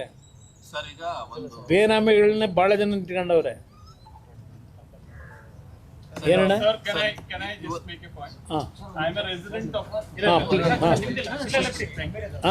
ವಾಟ್ ಈಸ್ ಯುವರ್ ಪ್ರಾಬ್ಲಮ್ ಹೇಳಿ, ಅವರು ಕೇಳ್ಕೊಳ್ಳಿ. I'm a resident of Prestige Wellington Park. Okay. And one of my relatives, they want to buy a flat over there, but the registration is not possible. So I want to ask the Honorable Minister to make a solution to this. Better to go and meet Chief Minister. He is now announced. He will transfer A Khata to B Khata to A Khata to A Khata. He publicized in all media. He has given rebate also. First he announced 5% to actually pay. That actually he has given 2%. He reduced it to. You please go and ask him. Sir, ಈಗ ಈ HMT ಯಾವಾಗ ಕೊಟ್ರಲ್ಲ, document ಎಲ್ಲ ಇದೆ ಅಂತ ಹೇಳಿದ್ರೆ, ಮತ್ತೆ ಹೊರಗಡೆ ಅವ್ರು ಮಾಡ್ಕೊಂಡಾಗ HMT ಅವ್ರು ಏನ್ ಮಾಡ್ತಿದ್ರು? ಕೇಸ್ ಹಾಕಿ HMT ಆಗಿನ HMT ನಲ್ಲಿ ಇದ್ದಂತ ವ್ಯಕ್ತಿಗಳು ಸಹ ಇವರ ಜೊತೆನಲ್ಲಿ ಕಂಬೈಂಡ್ ಆಗಿದ್ದಾರೆ. ಸೆಂಟ್ರಲ್ ಗೌರ್ಮೆಂಟ್ ಅಧಿಕಾರಿಗಳಲ್ವಾ ಅವರೆಲ್ಲ? ಸೆಂಟ್ರಲ್ ಗೌರ್ಮೆಂಟ್ ಅಧಿಕಾರಿಗಳಿದ್ರು ಕೆಲವು ವಿಷಯಗಳು ಅಲ್ಲಿಗೆ ಮರೆಮಾಚಿ ಮಾಡ್ಕೊಂಡಿದ್ದಾರೆ. ಇದರ ಬಗ್ಗೆ ಒಂದು ದೊಡ್ಡ ಎನ್ಕ್ವೈರಿನೇ ಆಗಬೇಕು. ನಾನು ಈ ಹಿನ್ನೆಲೆಯಲ್ಲೇ ಕೇಂದ್ರದಲ್ಲಿ ಸಂಬಂಧಪಟ್ಟಂಥ ಕೆಲವು ಮಂತ್ರಿಗಳಿಗೆ ರಿಕ್ವೆಸ್ಟ್ ಮಾಡ್ತಾ ಇದ್ದೇನೆ. ಯಾವೊಂದು PSU ಯೂನಿಟ್ಗಳಲ್ಲಿ ಸಾವಿರಾರು ಎಕರೆ ಭೂಮಿ ಇದೆ, ಡಿಸ್ಇನ್ವೆಸ್ಟ್ಮೆಂಟ್ ಮಾಡಿದ್ದಾರೆ. ಬಟ್ ಆಸ್ತಿಗಳಿದೆಯಲ್ಲ, ಆಸ್ತಿಗಳನ್ನು ಉಳಿಸ್ತಕ್ಕಂಥದ್ರ ಕಡೆ ಗಮನ ಕೊಟ್ಟಿಲ್ಲ. ಈಗ ಏನೋ ಹಣಕಾಸು ಇಲಾಖೆ ಸಚಿವರು ನಿರ್ಮಲಾ ಸೀತಾರಾಮನ್ ಅವರು ಒಂದು ಮಾನಿಟೈಸೇಷನ್ಗೆ ಅಂತ ಹೇಳಿ ಲ್ಯಾಂಡ್ ಬ್ಯಾಂಕ್ ಏನಿದೆ PSU ಯೂನಿಟ್ಗಳಲ್ಲಿ ಅಂತ ಹೇಳಿ ಸ್ಟಡಿ ಮಾಡಬೇಕು ಅಂತೇಳಿ ಒಂದು ಕಮಿಟಿನೂ ಮಾಡಿದ್ದಾರೆ ಅಂತಕ್ಕಂಥದ್ದು ನನಗಿರ್ತಕ್ಕಂಥ ಮಾಹಿತಿ. ತನಿಖೆ ಮಾಡಿಸ್ತೀರಿ ಇವತ್ತು ಇಲ್ಲ, ಇದು ನೋಡೋಣ, ತನಿಖೆಗೆ ಒಳಪಡಿಸ್ಬೇಕಾಗ್ತದೆ. ಹಿಂದೆ ಯಾರಿದ್ರು, ಯಾರು ಇದಕ್ಕೆ ಪಾಲ್ದಾರಿದ್ದಾರೆ, ಆ್ಯಕ್ಷನ್ ತಗೋಬೇಕಾದಂಥದ್ದು ಸರ್ಕಾರದ ಕರ್ತವ್ಯ. ನಾನು ಇಲ್ಲ ಅಂತ ಹೇಳಲ್ಲ. ಸರ್, ಯಾವುದೇ ಗೌರ್ಮೆಂಟ್ ಸಂಸ್ಥೆಗೆ ಕೊಟ್ಟಾಗ ಕಂಡೀಷನ್ಸ್ ಹಾಕಿರುತ್ತೆ, ಇಂಥ ಉದ್ದೇಶಕ್ಕೆ ಬಳಸಬೇಕು ಅಂತ. ಇಲ್ಲ ಅಂತ ಹೇಳಿದ್ರೆ ಅದನ್ನು ವಾಪಸ್ ತಗೋತೀವಿ ಅಂತ ಸಾಮಾನ್ಯ ಕಂಡೀಷನ್ ಎಲ್ಲ CSI ಕೊಟ್ಟಾಗಲೂ ಎಲ್ಲದರಲ್ಲೂ ಇರುತ್ತೆ. ಅವ್ರು ಹೇಳ್ತಾ ಇರೋದು ಅದನ್ನೇ, ಅಂದ್ರೆ ಇದು ಕೊಟ್ಟಿರುವಂತದ್ದು ತಪ್ಪು. ಈ ಉದ್ದೇಶಕ್ಕೆ, ಈ ಕೈಗಾರಿಕೆ ಮಾಡೋದಕ್ಕೆ. ಅದಕ್ಕೆ ನಾನು ಅವರಿಗೆ ಕೈ ಜೋಡಿಸಿ ಮನವಿ ಮಾಡ್ತೀನಿ, ಈಶ್ವರ್ ಖಂಡ್ರೆ ಅವರಿಗೆ. ನಿಮ್ಮ ಮುಖ್ಯಮಂತ್ರಿಗಳು ಬಹುಶಃ ಭಾಳ ಬದಲಾವಣೆ ಆಗಿದ್ದಾರೆ. ಈಗ ಭಾಳ ಬದಲಾವಣೆ ಇದೆ ಅವರಲ್ಲಿ, ರಾಜ್ಯ ಕಟ್ಟಬೇಕು ಅಂತ ಹೇಳಿ. ನಿಮ್ಮ ಮುಖ್ಯಮಂತ್ರಿಗಳಿಗೆ ಒಪ್ಪಿಸಿ ಇಲ್ಲಿ ಏನೇನಾಗಿದೆ ಅಕ್ರಮ, ಯಾವ ಆಧಾರದ ಮೇಲೆ ಸೇಲ್ ಮಾಡಿದ್ರು, ಯಾಕೆ ಕೊಟ್ಟಿದ್ದಾರೆ, ಅದನ್ನೆಲ್ಲ ತನಿಖೆ ಮಾಡಿ ಅದನ್ನೆಲ್ಲ ವಾಪಸ್ ಪಡಿಸ್ಕೊಳ್ಳೋಕೆ ಹೇಳಿ. ಆಮೇಲೆ ಅರಣ್ಯದ್ದು ನೋಡೋಣ. ಸರ್, ನಿಮ್ಮ ಅಂಡರಲ್ಲಿ ಬರುತ್ತಲ್ಲ ಸರ್, ನೀವು ತನಿಖೆ ಮಾಡಬೇಕು. ಇಲ್ಲ, ನಮ್ಮ ಅಂಡರ್ನಲ್ಲಿ ಬಂದರು. ಕೆಲವು ರಾಜ್ಯ ಸರ್ಕಾರದ ವ್ಯಾಪ್ತಿಯೊಳಗೆ ಇರ್ತದೆ, ಅವ್ರದ್ದು ಪಾಲಿದೆ. ಹಲವಾರು ಕಡೆ ಈಗ ಉದಾಹರಣೆಗೆ ಕೇರಳದಲ್ಲಿ ನಮ್ಮದು 300 ಎಕರೆ ಲ್ಯಾಂಡ್ ಇದೆ. ಅದರಲ್ಲಿ ರಾಜ್ಯ ಸರ್ಕಾರ ಡಿಮ್ಯಾಂಡ್ ಮಾಡ್ತಾ ಇದ್ದಾರೆ, ನಮ್ಗೆ ಇಷ್ಟು ಲ್ಯಾಂಡ್ ಬಿಟ್ಕೊಡಿ ಅಂತ ಹೇಳಿ. ಹರಿಯಾಣ ಪಿಂಜೋರದಲ್ಲಿ ಮೊದಲು 600 ಎಕರೆ ಇತ್ತು, 300 ಎಕರೆ ಹರಿಯಾಣದ ಅರ್ಬನ್ ಡೆವಲಪ್ಮೆಂಟ್ನವ್ರು ತಗೊಂಡವ್ರೆ, ಅವ್ರ ಡೆವಲಪ್ಮೆಂಟಿಗೆ ಅಂತ ಹೇಳಿ. ಈ ಥರ ಹಲವಾರು ಕಡೆ ಈ ರೀತಿ ನಡೆದಿದೆ. ಸರ್ಕಾರದಿಂದ ಸರ್ಕಾರಕ್ಕೆ ಮಾಡ್ಕೊಳ್ಳೋದು ಬೇರೆ ಬೇರೆ ಇಲಾಖೆಗಳಲ್ಲಿ ಇಂಟರ್ನಲ್ಲಿ, ಅದು ಕಾನೂನುಬದ್ಧವಾಗಿ ಮಾಡ್ಕೊಂಡಿರ್ತಾರೆ, ಕ್ಲಿಯರೆನ್ಸ್ ತಗೊಂಡಿರ್ತಾರೆ ಕ್ಯಾಬಿನೆಟ್ನಲ್ಲಿ. ಇಲ್ಲಿ ಪ್ರೈವೇಟ್ನವ್ರಿಗೆ ಕೊಟ್ಟಿದ್ದಿದೆಯಲ್ಲ, ಡೆಲ್ಲಿವರೆಗೂ ಅದು ರೆಕಾರ್ಡ್ ಹೋಗಿದೆಯಾ, ಅದಕ್ಕೆ ಪರೀಕ್ಷೆ ಮಾಡಬೇಕು. ಅಲ್ಲ ಸರ್, ಈಗ HMT ಇಂದ ನೀವು ಹೇಳ್ತಿದ್ದೀರಾ ನಿಮ್ಮ ಅಧಿಕಾರಿಗಳು ಶಾಮೀಲಾಗಿ ಮಾಡಿದ್ದಾರೆ ಅಂತ, ನಿಮ್ದೇ ಜಾಗ. ನಮ್ಮ ಹಳೆ ಅಧಿಕಾರಿ ಈಗಿನವರಲ್ಲ ಸರ್. ಈಗ ಅಲ್ಲಿ ಏನೋ ಕಟ್ಕೊಂಡ್ ಬಿಟ್ಟಿದ್ದಾರೆ, ಅದನ್ನ ನೀವು ನಿಮ್ಮ ಇಲಾಖೆಗೆ ವಾಪಸ್ ತರಕ್ ನೀವೇನ್ ಮಾಡ್ತೀರಾ ಅಂತ. ಈಗ ನನಗೆ ಬಂದಿರತಕ್ಕಂಥದ್ದು, ಈಗ ಈಶ್ವರ ಖಂಡ್ರೆ ಅವರು ಓಪನ್ ಆಗಿ 175 ಎಕರೆ ಮಾರಾಟ ಅಂತ ಹೇಳಿದ್ದಾರೆ. ಈಗ ನಮ್ಮ ಲ್ಯಾಂಡ್ ಅದು ಅಂತ ಹೇಳ್ತಾರೆ. ಈಗ ಅವ್ರ ಲ್ಯಾಂಡ್ ಇದ್ದರೆ ಅವ್ರದ್ದೇ ಜವಾಬ್ದಾರಿ ಅಲ್ವಾ, ಅವ್ರ ಹತ್ರ ಎಲ್ಲ ರೆಕಾರ್ಡ್ಸ್ ಇದ್ದರೆ. ಅದಕ್ಕೆ ಅವ್ರಿಗೆ ಹೇಳ್ತಾ ಇದ್ದೀನಿ, ನಿಮ್ಮ ಲ್ಯಾಂಡ್ ಆಗಿದ್ರದು ಮೊದಲು ಅದನ್ನು ಬಿಡಿಸ್ರಪ್ಪ. 175 ಎಕರೆ ಕೊಟ್ಟಿದ್ದೀರಲ್ಲ, ಅದು ಏನೇನಾಗಿದೆ ತೆಗಿರಿ ಅದೆಲ್ಲ. ಸರ್, ನೀವು ಇವತ್ತೊಂದು ರೌಂಡ್ ಸಾಕಿದ್ರಿ, HMT ಆಸ್ತಿಗಳು ಯಾವ ಅಂತ ತೋರಿಸಿದ್ರಿ, ಮಾಧ್ಯಮಗಳಿಗೆ ತೋರಿಸಿದ್ರಿ, ಆ ಮೂಲಕ ಸರ್ಕಾರಕ್ಕೂ ತೋರಿಸಿದ್ರಿ. ಇದರಿಂದ ಸರ್ಕಾರಕ್ಕೆ ಎಷ್ಟು ಕಣ್ತಿರುತ್ತೋ ಗೊತ್ತಿಲ್ಲ. ನೀವು ಸೆಂಟ್ರಲ್ ಇದರ ಬಗ್ಗೆ ನೀವು ಹೇಳದಂತ ಬರೋದು ನಂಗೆ ಅರ್ಥ ಆಯ್ತು. ಇಲ್ಲ ಒಂದು ಹೇಳಿ. ನೀವು ಕೇಂದ್ರ ಸಚಿವರಾಗಿದ್ದೀರಿ, ನೀವು ಅಲ್ಲಿಂದ ಒಂದು ಟೀಮ್ ಮಾಡಿ ಸರ್ವೆ ಮಾಡಿಸಿ ಅದೊಂದು ರಿಪೋರ್ಟ್ನ ಯಾಕೆ ನೀವು ತಗೊಳ್ಬಾರ್ದು? ಎಲ್ಲೆಲ್ಲಿ ಒತ್ತುವರಿ? ಒಂದು ನಿಮಿಷ, ಒತ್ತುವರಿ ಅನ್ನೋದಲ್ಲ, ಈಗಾಗಲೇ ಅವ್ರ ಹೆಸರಿಗೆ ರಿಜಿಸ್ಟರ್ ಮಾಡಿಕೊಟ್ಬಿಟ್ಟಿದಾರಲ್ಲ, ಅದರಲ್ಲಿ ನಾನು ಅದಕ್ಕೋಸ್ಕರ ನಮ್ಮ ಅಧಿಕಾರಿಗಳಿಗೆ, ಈಗಿನ ಇರ್ತಕ್ಕಂಥ ಅಧಿಕಾರಿಗಳಿಗೆ ಹೇಳ್ತೇನೆ, ಸಂಪೂರ್ಣವಾಗಿ ಆ 175 ಎಕರೆ ವಿಲೇವಾರಿಗಳು ಯಾರ್ಯಾರಿಗಾಗಿದೆ, ಅದು ಯಾವ ರೀತಿ ಮಾಡಿದ್ದಾರೆ, ಅದು ಎಲ್ಲದರ ಮಾಹಿತಿಯನ್ನು ಕಲೆಕ್ಟ್ ಮಾಡಿ ನನಗೆ ಸಬ್ಮಿಟ್ ಮಾಡಲಿಕ್ಕೆ ಹೇಳ್ತೀನಿ. ಒಂದು ದೆಹಲಿಗೆ ಹೋದ್ಮೇಲೆ ಇದ್ರ ಬಗ್ಗೆ ಈಗೇನು ನಾನು ಸುತ್ತಿದ್ದೇನೆ ಇದು ನೋಡಿದೆ. ನನಗೂ ನೀವು ಕಣ್ತಿರೋದಷ್ಟೇ ನನಗೂ ಕಣ್ತರಿಸಿದ್ದಾರೆ.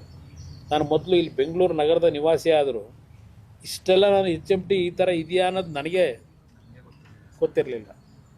ಇವತ್ತು ನಿಮ್ಮ ಜೊತೆ ನಾನು ನೋಡಿದ್ದೀನಿ. ಇದು ನೋಡಿದ ಮೇಲೆ ನೀವು ಹೇಳಿದಂಥ ರೀತಿಯಲ್ಲಿ ನನ್ನ ಜವಾಬ್ದಾರಿ ಇದು ಓನ್ಲಿ ಪಬ್ಲಿಸಿಟಿ ಮಾಡೋದ್ರೆ ಆಗೋದಿಲ್ಲ, ಪಬ್ಲಿಸಿಟಿಗಲ್ಲ. ಇವತ್ತು ಏನೇನಾಗಿದೆ ಹಿಂದಿನ ಸರ್ಕಾರಗಳಲ್ಲಿ ಯಾವ ರೀತಿ ಇದನ್ನು ವಿಲೇವಾರಿ ಮಾಡಿದ್ರು ಅದರ ಎಲ್ಲ ಪೇಪರ್ಗಳನ್ನ ತೆಗೆಸ್ಲಿಕ್ಕೆ ಪ್ರಯತ್ನ ಪಡ್ತೀವಿ.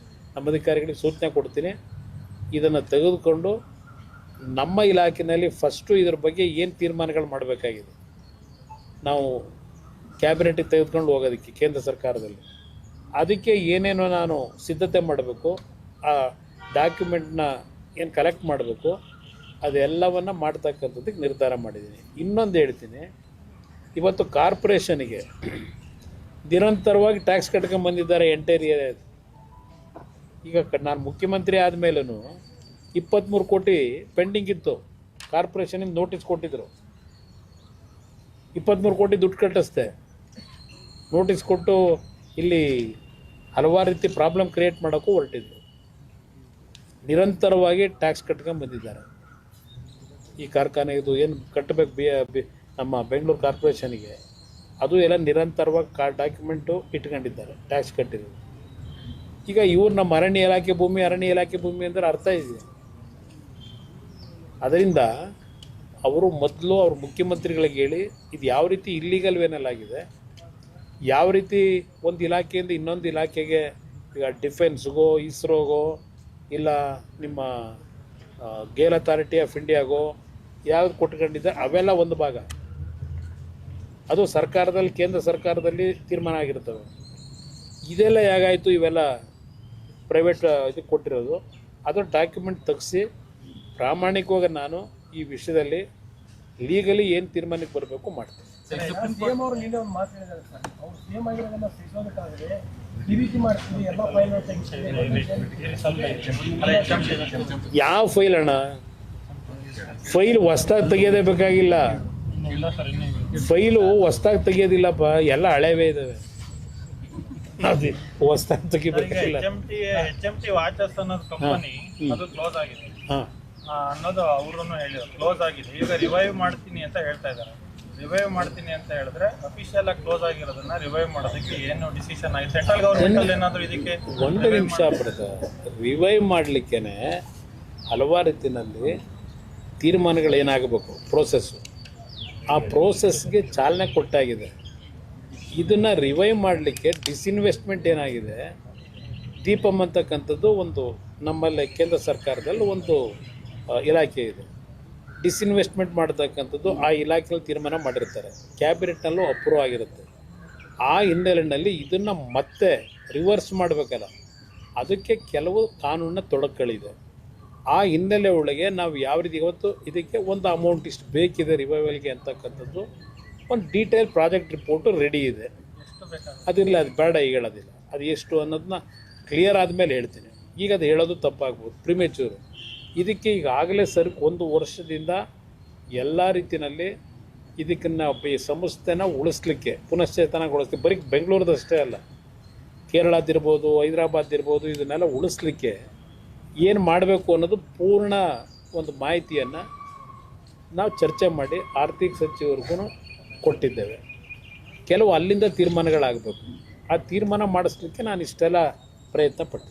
ಮತ್ತೆ ಭೂಮಿ ಇನ್ನು ಮುಂದೇನೋ ಹೈಕೋರ್ಟ್ ಆರ್ಡರ್ ಬಂದಿತ್ತಲ್ಲ ಸರ್ 6ನೇ ತಾರೀಕು, ಏನು ಅರಣ್ಯ ಭೂಮಿ ವಿಚಾರ ಹೈಕೋರ್ಟ್ದಲ್ಲ, ಹೈಕೋರ್ಟ್ದಲ್ಲ, ಇವರು ಕೋರ್ಟ್ಗೆ ಇದು ಸಬ್ಮಿಟ್ ಮಾಡಿದ್ದಾರೆ. ಏನು 48 ಜನ ಹೆಸರಲ್ಲಿ ಆ ಭೂಮಿ ಸೇಲ್ ಆಗಿದೆ. ಅದೇ ರೀತಿಯಲ್ಲಿ ಕೂಡ ಯಾವ ರೀತಿಯಾಗಿ ಕ್ರಯ ಆಯಿತು, ಯಾರಿಂದ ಯಾರಿಗೆ ಬಂತು ಭೂಮಿ ಅಂತ, ಒಟ್ಟು 178 ಎಕರೆ. ಅದೇ ದಾಖಲೆಗಳನ್ನ ತೆಗೆದುಕೊಂಡು ನಿಮ್ಮದೇ ಭೂಮಿ ಆಗಿದ್ರೆ ಅದಕ್ಕೆ ಸಪ್ರೇಟ್ ಒಂದು ಕಮಿಟಿ ರಚನೆ ಮಾಡಿ ಒಂದು ಬೌಂಡ್ರಿ ಫಿಕ್ಸ್ ಮಾಡ್ಬಿಡ್ತಾರೆ. ಈಗ ನಾನು ಹೇಳ್ತಿರೋದಲ್ಲ ಪ್ರಧಾನ್, ಈಗ ಸರ್ಕಾರ ಅವ್ರು ಹೇಳೋ ಪ್ರಕಾರ ಅವ್ರದ್ದಾದರೆ ಅವ್ರಿಗೇನು ಮಾಡಬೇಕು ಅನ್ನೋದು ಅವ್ರು ತೀರ್ಮಾನ ಮಾಡಬೇಕು. ಇಲ್ಲಿ ಇಲ್ಲಿಗಲ್ಲಾಗಿ ಹಿಂದೆ ಮಾಡಿರ್ತಕ್ಕಂಥ ಒಂದು ಪ್ರಕರಣ ಇದ್ದರೆ ನಾವೀಗೇನು ತನಿಖೆ ಮಾಡಿ ಅಲ್ಲಿ ಯಾವ ಥರ ರಿಜಿಸ್ಟ್ರೇಷನ್ ಆಗಿದೆ, ಯಾವ ಆಧಾರದ ಮೇಲೆ ಮಾಡಿದ್ರು, ಕೇಂದ್ರ ಸರ್ಕಾರ ಒಪ್ಪಿಗೆ ಕೊಟ್ಟಿದ್ದಾರೋ ಇಲ್ವೋ, ಇದೆಲ್ಲ ನೋಡಿ ಆಮೇಲೆ ಅದರ ಬಗ್ಗೆ ಏನು ತೀರ್ಮಾನ ನಮ್ಮ ಇಲಾಖೆಯಲ್ಲಿ ಮಾಡಬೇಕು ಮಾಡ್ತೀವಿ. ಅಲ್ಲ ಸರ್, ಇದು ನಿಮ್ಮ ಹೆಸರಲ್ಲಿ ಇದೆ ಅಂತ ನೀವು ಹೇಳಿದ್ರೆ ನನ್ನ ಹೆಸರಲ್ಲಿಲ್ಲ, ಸರ್ HMT ಈಗ HMT ಜಾಗನೇ ಅದು ಅಂತ ಹೇಳ್ತಾ ಇದೀರಲ್ವಾ ಸರ್, ನೀವು ಅದನ್ನ ಮಾರಿರೋದು ಅಂತ, ಅದನ್ನ ಮಾರಿರೋದನ್ನ ನೀವು ಅದನ್ನ ವಶಪಡಿಸ್ಕೊಳ್ಬಹುದಲ್ಲ ಅಂತ ನಾನು ಹೇಳೋದು. ಒಂದು ನಿಮಿಷ ಬರದ ಇಲ್ಲಿ ವಶಪಡಿಸ್ಕೋಬೇಕು ಅಂದ್ರೆ ಸಡನ್ ಆಗಿ ಹೋಗ್ಬಿಟ್ಟು ನಾವೀಗ ನಮ್ಮ ಜಾಗ ಕೊಡಿ ಅಂತ ಹೇಳೋಕ್ಕಾಗತ್ತಾ? ಈಗ ಅವತ್ತಿನ ಕಾಲದಲ್ಲಿ HMT ಅವ್ರ ಪಾತ್ರ ಏನಿದೆ ಆ ಭೂಮಿಗೆ ಮಾರಾಟ ಮಾಡೋದಕ್ಕೆ, ಅದು ಯಾವ ರೀತಿ ಕೊಟ್ಟರು, ಲೀಗಲಾಗಿ ಕೊಟ್ಟಿದ್ದಾರೋ ಇಲ್ಲೀಗಲಾಗಿ ಕೊಟ್ಟಿದ್ದಾರೋ ಅದೆಲ್ಲ ಈಗ ಪರೀಕ್ಷೆ ಮಾಡಬೇಕಲ್ಲ. ಈಗ ನೋಡಿ, ಈಗೆಲ್ಲ ಡಾಕ್ಯುಮೆಂಟಲ್ಲಿ ಕೊಟ್ಟರೆ ಇನ್ನೊಂದು, ಇಲ್ಲಿ HMT ಅವರೇ ಸೇಲ್ ಮಾಡಿರ್ತಕ್ಕಂಥ ಸೇಲ್ ಡೇಟ್ ಇದು, ಡಾಲರ್ಸ್ ಕನ್ಸ್ಟ್ರಕ್ಷನ್ ಇವ್ರು ಮಾಡಿರ್ತಕ್ಕಂಥ ಇದು ಡಾಲರ್ಸ್ ಕನ್ಸ್ಟ್ರಕ್ಷನ್ 11 ಎಕರೆ ಇರಲಿ, ಇದೋ ಒಂದು ಹಿಂಗೆ ಇದ್ದಾವೆ. ನಾನು ಇದೆಲ್ಲ ಸಂಪೂರ್ಣ ಹಳೆ ರೆಕಾರ್ಡ್ಗಳು ಏನಿದೆ ತೆಗಿಲಿಕ್ಕೆ ನಮ್ಮ ಅಧಿಕಾರಿಗಳಿಗೆ ಹೇಳ್ತೀನಿ. ಇದನ್ನೆಲ್ಲ ನನಗೆ ಸಬ್ಮಿಟ್ ಮಾಡಿದ್ಮೇಲೆ ನಮ್ಮ ಇಲಾಖೆಯಲ್ಲಿ ಅಲ್ಲಿ ನಮ್ಮ ಹೈಯರ್ ಆಫೀಸರ್ಸ್ ಇದ್ದಾರಲ್ಲ, ಕೂತು ಇದನ್ನು ಯಾವ ರೀತಿ ಇದಕ್ಕೆ ಒಂದು ಸೊಲ್ಯೂಷನ್ ಕಂಡುಹಿಡಿಬೇಕು. ಸೊಲ್ಯೂಷನ್ ಅಂದರೆ ಲೀಗಲ್ ಮಾಡಿಕೊಡೋಕ್ಕಲ್ಲ, ಇಲ್ಲಿಗಲ್ ಇದ್ದರೆ ಏನು ಆ್ಯಕ್ಷನ್ ತಗೋಬೇಕು, ರೆಕಮೆಂಡೇಶನ್ ಏನು ಮಾಡಬೇಕು ಪ್ರಧಾನಮಂತ್ರಿಗಳಿಗೆ, ಅದನ್ನು ಪ್ರಾಮಾಣಿಕವಾಗಿ ಮಾಡಿ.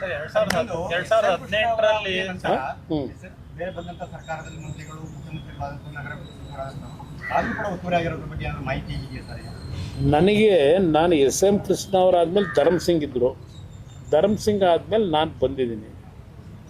ಬಹುಶಃ 2006 2007ರಲ್ಲಿ ನಾನು ಅದು ಮಾಹಿತಿ ಕೇಳಿದ್ದೀನಿ ನನ್ನ ಪೀರಿಯಡ್ನಲ್ಲಿ. ಯಾಕೆಂದರೆ ನಾನು 2006 2007ರಲ್ಲಿ ಮುಖ್ಯಮಂತ್ರಿ ಆದಾಗ ಆ ವರ್ಷದಲ್ಲಿ ಈ ಸಬ್ಜೆಕ್ಟ್ ನನ್ನ ಗಮನಕ್ಕೆ ಬಂತು, ಈ ಥರ ಎಲ್ಲ ಆಗಿದೆ ಅಂತ ಹೇಳಿ. ಆಗ ನಾನು ಸೂಚನೆ ಕೊಟ್ಟೆ ನಮ್ಮ ಚೀಫ್ ಸೆಕ್ರೆಟರಿಗೆ, ಯಾವುದೇ ಕಾರಣಕ್ಕೂ HMTಗೆ ಸಂಬಂಧಪಟ್ಟಂಥ ಭೂಮಿನ ಇನ್ನು ಮುಂದಿನ ದಿನಗಳಲ್ಲಿ ಯಾವುದೇ ಕಾರಣಕ್ಕೂ ರಿಜಿಸ್ಟ್ರು ಮಾಡ್ತಕ್ಕಂಥದ್ದಕ್ಕೆ ನೋಟಿಸ್ ಕೊಟ್ಟುಬಿಡಿ, ಯಾರೂ ಮಾಡಬಾರದು ಅಂತ ಹೇಳಿ ನಾನು ಸೂಚನೆ ಕೊಟ್ಟು ಅಲ್ಲಿಂದ ನಿಂತಿದೆ. ಆದರೆ ಮಧ್ಯದಲ್ಲಿ 2008ರಲ್ಲಿ ಬಹುಶಃ ನಮ್ಮ ಯಾವುದೋ ಕೇಂದ್ರ ಸರ್ಕಾರದ ಸಂಸ್ಥೆ ಕೊಟ್ಟವರು ನನಗಿರೋ ಮಾಹಿತಿ. ಸರ್ 2018ರಲ್ಲಿ ಸೆಂಟ್ರಲ್ ಗೌರ್ಮೆಂಟ್ 2018ರಲ್ಲಿ ಸೆಂಟ್ರಲ್ ಮಿನಿಸ್ಟ್ರಿ ಆಫ್ ಫಾರೆಸ್ಟ್ನವರು ಸ್ಟೇಟ್ ಗೌರ್ಮೆಂಟ್ಗೆ ಲೆಟ್ರ್ ಬರೆದು ಇದು 1980 ಆ್ಯಕ್ಟ್ ಒಳಗಡೆ ಬರುತ್ತೆ ಜಮೀನು ಅಂತ ಹೇಳಿದ್ರು. ಅದನ್ನು ಅವರು ಸೆಂಟ್ರಲ್ ಆಗಿ ಇಟ್ಕೊಂಡು ಇದು ಫಾರೆಸ್ಟ್ ಯಾವುದು ಬರೋಕ್ಕೆ ಸಾಧ್ಯ, ಅದಕ್ಕೆ ಹಿಡಿದು ಇದು ಕೋರ್ಟ್ನಲ್ಲಿ ಕೇಸ್ ನಡೀತಾ ಇದೆ, ಕೋರ್ಟ್ನಲ್ಲಿ ತೀರ್ಮಾನ ಆಗುತ್ತೆ. ಕೆಲವು ಆ್ಯಕ್ಟ್ಗಳು 2023ರಲ್ಲೂ ತಂದವ್ರೆ ಕೇಂದ್ರ ಸರ್ಕಾರದಲ್ಲಿ, ಆ ಆ್ಯಕ್ಟ್ ಪ್ರಕಾರ ಅದು ಬರೋಲ್ಲ ಅಂತಲೂ ಹೇಳ್ತಾರೆ. 2023ರಲ್ಲಿ ತಂದಿರೋ ಆ್ಯಕ್ಟು, ಅದರ ಪ್ರಕಾರ ಈ ಪ್ರಾಪರ್ಟಿ ವಿಷಯದಲ್ಲಿ ಯಾವುದೇ ರೀತಿ ಕ್ಲೈಮ್ ಮಾಡಲಿಕ್ಕೆ ಫಾರೆಸ್ಟ್ನವ್ರಿಗೆ ಅಧಿಕಾರ ಇಲ್ಲ ಅಂತ ಹೇಳಿದ್ರು. ಕಾನೂನಾತ್ಮಕವಾಗಿ ಚರ್ಚೆ ನಡೀತಿದೆ, ಆದರೆ ಈಗ ನಿಮ್ಮ ಮೇಲೆ ಯಾಕೆ ಆರೋಪ ಮಾಡ್ತಿರೋದು? ಅದು ನೀವು ಕೇಂದ್ರ ಸಚಿವರಾಗಿ ನೀವು ಆದ್ಮೇಲೆ ಯಾಕೆ ಆರೋಪ ಮಾಡ್ತಿರೋದು ಅಂತ? ಆರೋಪ ನನ್ನ ಮೇಲೆ ಮಾಡ್ತಾ ಇರೋದು ನಾನೇನೋ ಮಾಡಿಬಿಟ್ಟಿದ್ದೀನಿ ಅಂತ ಅಲ್ಲ, ನಾನು ಇದನ್ನು ರಿವೈವ್ ಮಾಡಲಿಕ್ಕೆ ಹೊರಟಿದ್ದೀನಿ. ಅದನ್ನು ತಡೆ ಹಿಡಿಬೇಕು ಅನ್ನೋದು ಅಷ್ಟೇ ಅವ್ರಿಗೆ ಬೇಕಾಗಿರೋದು, ಅದಕ್ಕೆ ಇವೆಲ್ಲ ನಡೀತಾ ಇರೋದು. ನನ್ನ ಮೇಲೆ ಯಾವುದೂ ಆರೋಪ ಇಲ್ಲ. ಸರ್ ಈಗ ಎಷ್ಟು ಪ್ರೊಡಕ್ಷನ್ ಆಗ್ತಿದೆ ಈಗ ಅಟ್ ಪ್ರೆಸೆಂಟ್ ಎಷ್ಟು ಪ್ರೊಡಕ್ಷನ್ ಆಗ್ತಿದೆ ಸರ್? ಈಗ ನೋಡಿ ಆ ವಾರ್ಷಿಕ ಟರ್ನ್ ಓವರ್ ಎಷ್ಟಿದೆ ಸರ್ ಕಂಪನಿ? ಇಲ್ಲ, ವರ್ಕಿಂಗ್ ಕ್ಯಾಪಿಟಲೇ ಇಲ್ಲ. ಇದರಲ್ಲೇ ಏನೇನೋ ಪಾಪ ಒದ್ದಾಡ್ಕೊಂಡು ಮಾಡ್ತಾವ್ರೆ. ಈಗ ಉದಾಹರಣೆ ನಾವು ವಾಚ್ ಫ್ಯಾಕ್ಟ್ರಿಗೆ ಹೋದ್ವು, ಅಸೆಂಬಲ್ ಏನು ಮಾಡ್ತಿದ್ದಾರೆ, 1,000 ತಿಂಗಳಿಗೆ ಮಾಡ್ತಾಯಿದ್ರು. ಈಗ ನಾವು ಬಂದ ಮೇಲೆ ಸ್ವಲ್ಪ ಎನ್ಕರೇಜ್ಮೆಂಟ್ ಕೊಟ್ಟ ಮೇಲೆ ನಮ್ಮ ಈಗ ಹೊಸ CMDನೂ ಹಾಕಿದ್ದೀನಿ. ಅವರು ಮೊದಲು BHELನಲ್ಲಿದ್ದರು, ಅವ್ರನ್ನ ಇಲ್ಲಿಗೆ CMD ಮಾಡಿದ್ದೀವಿ. BHELನಲ್ಲಿ ಅವರಿಂದ ಕೆಲವು ಸೆಕ್ಟರ್ನಲ್ಲಿ ಒಳ್ಳೆ ಕೆಲಸ ಮಾಡಿದರು, ಬ್ಯಾಕ್ಗ್ರೌಂಡ್ ಚೆನ್ನಾಗಿದೆ ಅಂತ ಹೇಳಿ ಇಲ್ಲಿ ನಮ್ಮ HMTನ ಏನಾದರೂ ಮಾಡಿ ಉಳಿಸ್ಬೇಕು ಅಂತೇಳಿ ಬೆಳೆಸೋದಕ್ಕೆ ಅವ್ರನ್ನ ನಾವೇ ಆಯ್ಕೆ ಮಾಡಿ ಹಾಕಿದ್ದೀವಿ. ಇಲ್ಲಿಗೆ CMD ಹೊಸ್ದಾಗಿ ಬಂದಿದ್ದಾರೆ. ಬಂದ ಮೇಲೆ ಕಳೆದ 3-4 ತಿಂಗಳಿಂದ ನಿರಂತರವಾಗಿ ಬಹುಶಃ ಅವ್ರು ದಿನಕ್ಕೆ ಎಷ್ಟು ಗಂಟೆ ನಿದ್ದೆ ಮಾಡೋರೋ ಗೊತ್ತಿಲ್ಲ ನನಗೆ. ನಾನು ಏನು ಸೂಚನೆ ಕೊಟ್ಟಿದ್ದೆ ಅದು ಎಲ್ಲವನ್ನು ಪಕ್ಕ ರೆಡಿ ಮಾಡಿ ನಮ್ಮ CMTನ ಅಲ್ಲಿಯ CMD ಏನಿದ್ದಾರೆ ಅವರು ಇವರು ಇಬ್ಬರು ಸೇರಿ ಒಂದು DPRನ ಹೊಸ್ದಾಗಿ ಮತ್ತೆ ತಯಾರು ಮಾಡಿ ಕಳಿಸಿದ್ದಾರೆ. ಈಗ ಮೊನ್ನೆ ರೀಸೆಂಟಾಗಿ ಎಲ್ಲಿ ಚರ್ಚೆ ಮಾಡಬೇಕು ಚರ್ಚೆನೂ ಮಾಡಿದ್ದೀವಿ ಬ್ರದರ್ ಈ ವಿಷಯದಲ್ಲಿ. ಅದರಿಂದ ಇವತ್ತು 1,000 ಮ್ಯಾನುಫ್ಯಾಕ್ಚರ್ ಆಗ್ತಾ ಇದ್ದ ವಾಚ್ಗಳು 10,000ಕ್ಕೆ ತಿಂಗಳಿಗೆ ಮಾಡ್ತಾಯಿದ್ದಾರೆ. ಈಗ ಮಾಡ್ತಿದ್ದಾರೆ, 10,000ಕ್ಕೆ ಏರಿದೆ, ಡಿಮ್ಯಾಂಡ್ ಇದೆ. ಆ್ಯಕ್ಚುಲಿ ನಂದು HMT ಇದೆ 85 ಲಕ್ಷದ. ಸರ್ ನಾನು ಅದನ್ನ ಹೇಳೋದು, ನೀವು ಕಟ್ತಿದ್ದೀರಾ ಕೆಲವು ಆಫೀಸ್ ನಿಮ್ಮ ಎಂಪ್ಲಾಯ್ಸ್ಗಳೇ HMT ವಾಚ್ ಕಟ್ಟಲ್ಲ ಸರ್? ಇಲ್ಲ, ಕಟ್ತಿದ್ದಾರೆ. ಸರ್ ಇದೆ ಎಲ್ಲ ಸರ್ ಒಂದು 5-6 ಜನ ನಾನು ಕೇಳಿದೆ, ಅವ್ರು ಕಟ್ಟಿರ್ಲಿಲ್ಲ, ಅದೇ ಕೇಳ್ತಾ ಇದ್ದೀನಿ. ಇಲ್ಲ, ನಿಮಗೆ ಹೇಳಬೇಕು ಅನ್ನೋದಾದ್ರೆ ಒಂದು ಗಂಡು ಬೇರೆ ಈಗ ಗಂಡು ಬೇರಣ್ಣ ಅಂತಕ್ಕಂಥ ಒಂದು ಹೊಸ ಹೆಸರಿನಲ್ಲಿ ಮಾಡಿದ್ರು. ಮಾರ್ಕ್ ನಮಗೆ ಡಿಮ್ಯಾಂಡ್ನ ನಾವು ಪ್ರೆಷರ್ನ ಇದು ಮಾಡೋಕ್ಕಾಗಲಿಲ್ಲ, ನಾವು ರೀಚ್ ಮಾಡಲಿಕ್ಕೆ. ಆ ಥರ ಇದೆ. ಇದು ಒಂದು ದಲಿತ ಸಮಾಜದ ಸಂಘಟನೆಯವರು HMTಯಿಂದ ಆರ್ಡ್ರ್ ಕೊಟ್ಟು ಮಾಡಿಸಿದ್ರು ಈ ವಾಚನ್ನು. ಅವರು ದಲಿತ ಸಮಾಜದವ್ರು ನನಗೆ ಇದು ಕಟ್ಟಿದ್ದಾರೆ, ಇದು ಕಟ್ಕೋಬೇಕು. ಮೊದಲು HMT ಇನ್ನೊಂದು ವಾಚ್ ಕಟ್ಟಿದ್ದೆ, ಅದನ್ನು ತೆಗೆದು ಇದನ್ನು ಕಟ್ಟಿದ್ರು. ಇದರ ರೇಟು 1,230 ರೂಪಾಯಿ. 75 ಲಕ್ಷ. ಹಾಂ, 75 ಲಕ್ಷ ಅಂತ ಹೇಳಿದ್ರು. ಸರ್ ಒಂದು 2-3 ಜನ ನಿಮ್ಮ ಇವತ್ತಿನ ಇದ್ರ ಬಗ್ಗೆ ಮಾತಾಡಿದ್ದಾರೆ ಸರ್ ನಾಯಕರು. ನೀವು ಇವತ್ತಾದ್ರೂ HMT ಭೇಟಿಗೆ ಹೊರಟಿದ್ದಾರೆ ಕುಮಾರಸ್ವಾಮಿ, ಬಹಳ ಸಂತೋಷ, ನೋಡ್ಕೊಂಡು ಬಂದು ನಮ್ಗೆ ಹೇಳಿ ಅಂತ ಈಶ್ವರ್ ಖಂಡ್ರೆ ಹೇಳಿದ್ದಾರೆ. ಚೆಲುವರಾಯ ಸ್ವಾಮಿ ಅವರು, ನೀವು ಬಿಜೆಪಿ ಸತ್ಯದಲ್ಲಿ 20 ಸೀಟ್ ಗೆದ್ದು ತೋರಿಸೋದಲ್ಲ, ಹೊರಗಡೆ ಬಂದು 120 ಸೀಟ್ ಗೆದ್ದು ತೋರಿಸ್ಲಿ, ಸವಾಲಾಗ್ತೀವಿ ವಿಧಾನಸೌಧದಲ್ಲಿ. ನಾವು ಏಕಾಂಗಿಯಾಗಿ ಬ್ರದರ್ ಕಳೆದ 20 ವರ್ಷದಿಂದ ಏನು ನನ್ನ ಬಗ್ಗೆ ಟೀಕೆ ಮಾಡ್ತಾರೆ, ಇವರ ನನ್ನ ವಿರುದ್ಧ ಏನು ವಿಷ ಕಾರ್ತಾರೋ ಏನು ಕಾರ್ತಾರೋ ಗೊತ್ತಿಲ್ಲ, ಇಲ್ಲ ಪಾಪ 120 ಸೀಟ್ ಗೆಲ್ಲು ಅಂತ ಹೇಳವ್ರೆ. ನೋಡೋಣ, ಅದನ್ನು ಮುಂದೊಂದು ದಿನ ಇನ್ನೂ ಸಾಯಲ್ಲ, ಸುಲಭವಾಗಿ ಬದುಕಿರ್ತೀನಿ. ಬಹುಶಃ ಕರ್ನಾಟಕ ನಾಡಿನ ಜನತೆ ಅವರೇನು ನನಗೆ ಚಾಲೆಂಜ್ ಮಾಡಿದ್ದಾರೆ, ಆ 120 ಸೀಟ್ ಗೆದ್ದು ತೋರಿಸಿ ಅಂತ ಹೇಳಿ, ತೋರಿಸ್ತಕ್ಕಂಥ ದಿನವೂ ಬರುತ್ತೆ. ನನಗೆ ಆ ವಿಶ್ವಾಸ ಇದೆ. ಇಲ್ಲಿ ಏಕಾಂಗಿಯಾಗಿ ಕಳೆದ 20 ವರ್ಷ ಅವರು ಇದ್ದರು ಭಾಳ ದಿವಸ, ಪಾಪ ಈಗೆಲ್ಲ ಮಾತಾಡ್ತಾರೆ, ಅದೆಲ್ಲ ಹಳೆದೆಲ್ಲ ಮರ್ತು ಬಿಡ್ತಾರೆ. ಈ ಒಂದು ಪ್ರಾದೇಶಿಕ ಪಕ್ಷ ಕಟ್ಟೋದು ಎಷ್ಟು ಕಷ್ಟ ಅನ್ನೋದಕ್ಕೆ ಇನ್ನೂ ಉಳಿದಿದ್ದೀನಲ್ಲ, 18 ಸೀಟಾದರೂ ಗೆದ್ದಿದ್ದೀವಲ್ಲ, 18 ಸೀಟು 19 ಸೀಟ ಗೆದ್ದಿದ್ವಲ್ಲ ಇದರಲ್ಲಿ. ಇವತ್ತು ಮಮತಾ ಬ್ಯಾನರ್ಜಿ ಅಂತವರು 3 ಟರ್ಮು ಮುಖ್ಯಮಂತ್ರಿ, ನವೀನ್ ಪಟ್ನಾಯಕ್ 5 ಟರ್ಮ್ ಮುಖ್ಯಮಂತ್ರಿ. ಅವ್ರ ಸ್ಟ್ರಗಲ್ ನೋಡ್ತಾ ಇದ್ದೀನಿ. ಈ ಕಾಂಗ್ರೆಸ್ದೇ ತಗೊಳ್ಳಿ, ಪಾಪ ಅವ್ರಿಗೆ ಹೇಳ್ತೀನಿ, ಅದು ಯಾರೋ ನನ್ನ ಸ್ನೇಹಿತ ಹೇಳ್ದ ಅಂದ್ರಲ್ಲ, ಎಷ್ಟೋ ರಾಜ್ಯಗಳಲ್ಲಿ 0. ಕಾಂಗ್ರೆಸ್ ಪರಿಸ್ಥಿತಿ 30 ವರ್ಷದ ಇತಿಹಾಸ ಇರೋ ಪಕ್ಷ. ಎಲ್ಲೆಲ್ಲಿ ಯಾವ್ಯಾವ ರಾಜ್ಯದಲ್ಲಿ ಎಷ್ಟು ಗೆದ್ರು, ತಮಿಳ್ನಾಡಿನಲ್ಲಿ 5 ಸೀಟ್ ಗೆದ್ದು DMK ಅವ್ರಿಗೆ ಟೋಪಿ ಹಾಕಿ ಈಗ ಅಲ್ಲೆಲ್ಲ ಹೋಗಿ ಸೇರ್ಕೊಂಡವ್ರೆ. ಪಂಜಾಬ್ ಪರಿಸ್ಥಿತಿ ಏನಾಗಿದೆ, ವೆಸ್ಟ್ ಬೆಂಗಾಲಲ್ಲಿ ಎಷ್ಟು ಸೀಟ್ ಗೆದ್ದರು, ಬಿಹಾರದಲ್ಲಿ ಎಷ್ಟು ಸೀಟ್ ಗೆದ್ದರು, ಎಲ್ಲಿಗೆ ಬಂದು ನಿಂತವ್ರೀಗ. ನಾನಾದರೂ 20 ಸೀಟ್ ಗೆದ್ದಿದ್ದೀನಿ, ಒಂದು ಸಣ್ಣ ಪಕ್ಷ. ನೀವು ಹೇಳ್ರಪ್ಪ, ರಾಷ್ಟ್ರೀಯ ಪಕ್ಷ, ನಿಮ್ಮ ಪರಿಸ್ಥಿತಿ ಏನಿದೆ? ಅದರಿಂದ 120 ಸೀಟ್ ಗೆಲ್ಲ ದಿನವೂ ಬರುತ್ತೆ. ಎಷ್ಟು ದಿವಸ ಸಹಿಸ್ತಾರೆ ರಾಜ್ಯದ ಜನ? ಬದಲಾವಣೆ ಆಗುತ್ತೆ, ಟೈಮ್ ಬಂದಾಗ ಮಾತಾಡಿ. ಸರ್, ಸಿಎಂ ಅವರು ನಿಮ್ಮ ಮೇಲೆ ಗಂಭೀರ ಆರೋಪ ಮಾಡಿದ್ದಾರೆ ಸರ್. ಏನ್ ಬ್ರದರ್? ಮಕ್ಕಳಿಗ ಸಮುದಾಯದಿಂದ ಒಬ್ರು ಸಿಎಂ ಆಗಿದ್ದಾರೆ, ಅವ್ರಿಗೆ ಸಹಿಸ್ಕೊಳಕ್ ಆಗ್ತಾ ಇಲ್ಲ. ನೋಡಿ, HMT ಬಿಟ್ಟು ರಾಜಕೀಯ ಕೊಟ್ಟೋದ್ರಿ ಈಗ. ಅದಕ್ಕೆಲ್ಲ ಉತ್ತರ ಕೊಡೋಣ ಬ್ರದರ್. ಖಂಡ್ರೆ ಅವರು ನಿಮಗೆ ಅಭಿನಂದನೆ ಸಲ್ಲಿಸ್ತಾರೆ. ಏನಕ್ಕೆ? ಅಲ್ಲ, ಅವರು ನನಗೆ ಕಣ್ ತರಿಸಿರೋದಕ್ಕೆ ನಾನು ಅವ್ರಿಗೆ ಅಭಿನಂದನೆ ಸಲ್ಲಿಸ್ತೇನೆ. ಇಬ್ಬರಿಗೊಂದು ಅಭಿನಂದನೆ. DK ಶಿವಕುಮಾರ್ ಅವರು ಭೂಮಿ ಹೊಂದಿದ್ದಾರೆ ಅಂತ ಹೇಳಿದ್ರಿ ಸರ್, ಸಂಬಂಧಪಟ್ಟಂಗೆ ಏನ್ ದಾಖಲೆ ಇದೆ ಸರ್? ಕೊಡೋಣ, ಎಲ್ಲ ಬನ್ನಿ, ಸ್ವಲ್ಪ ದಿವಸ ಟೈಮ್ ಇದೆ. ಎಲ್ಲ 174 ಎಕರೆಯಲ್ಲಿ ಇದೆಯಾ ಸರ್? DK ಶಿವಕುಮಾರ್ 174 ಎಕರೆಯಲ್ಲಿ DK ಶಿವಕುಮಾರ್ ಆಸ್ತಿ ಇದೆ ಅಂತ ಹೇಳಿ ನಮ್ಮ ಆರೋಪನ ಸರ್. ಅಂದಲ್ಲ, ಇಲ್ಲಿ ಯಾರ ಮಾತಾಡ್ತಾರೆ? ಇಲ್ಲಿ ಕಾರ್ಮಿಕರಿದಾರಲ್ಲ, ಕಾರ್ಮಿಕರು ಹೇಳೋದು, ನಂದಲ್ಲ ಆರೋಪ.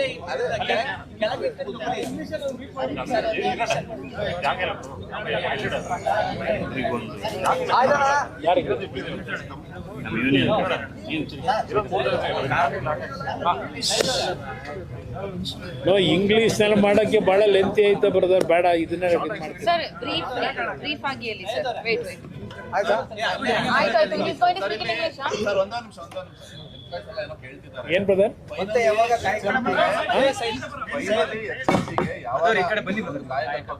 ಯಾವಾಗ ಮತ್ತೆ ಅದು ಪುನಶ್ಚೇತನ ಆಗುತ್ತೆ ಅಂತ ಬ್ರದರ್, ನಾನೇ ಅದು ಸಂಪೂರ್ಣವಾಗಿ ತೀರ್ಮಾನ ತಗೊಳ್ಳೋ ಶಕ್ತಿ ಇದ್ದಿದ್ರೆ ಇಷ್ಟೊತ್ತಿಗೆ ಓಪನ್ ಆಗಿ 1.5 ವರ್ಷ ಆಗಿರೋದು. ನನ್ನ ಕೈಲಿಲ್ಲ ಆ ಶಕ್ತಿ. ಭರವಸೆ ಕೊಟ್ಟಿದ್ದೀನಿ, ಅದ್ರ ಮೇಲೆ ಅವ್ರು ಇನ್ನೂ ಕುಮಾರಣ್ಣನಿಂದ ಏನೋ ಆಗುತ್ತೆ ಅಂತ ಕಾಯ್ತಾವ್ರೆ.